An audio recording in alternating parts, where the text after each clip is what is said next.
ইনশাআল্লাহ দোয়া ভালো হয়েছে ফসল 89 হাইব্রিড এগুলা করে আরো বেশি মানের আমরা ধান পাই। অনেক দামে ব্যস্ত আছি, আলহামদুলিল্লাহ সবকিছু মিলাইয়া।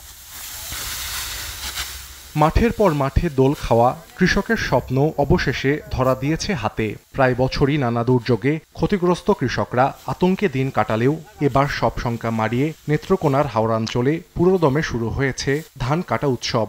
মনের আনন্দে মারাই কাজে ব্যস্ত হাওরের কৃষক কৃষানি।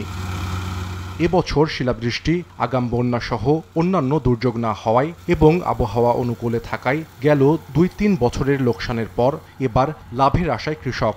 স্বল্পকালীন নতুন ৮৮-৮৯ জাতের হাইব্রিড চাষ করায় ১৫ দিন আগেই ধান কাটতে পারছেন তারা। সরকারের দেয়া ভর্তুকি মূল্যের হারভেস্টার মেশিনে দ্রুত মাড়াই শেষে মাঠ থেকেই ফসল বিক্রি করতে পারায় চাষিদের চোখে মুখে খুশির ঝিলিক।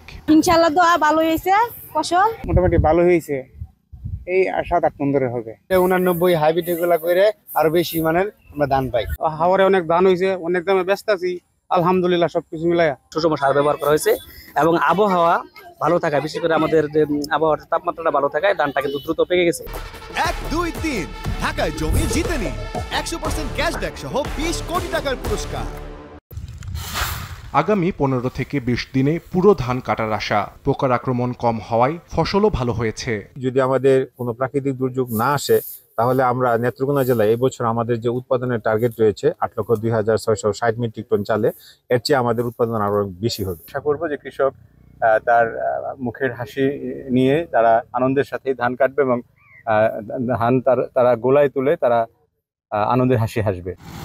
চলতি মৌসুমে নেত্রকোনায় বোরো আবাদ হয়েছে প্রায় ১,৮৫,৩২০ হেক্টর জমিতে। সময় সংবাদ, নেত্রকোনা।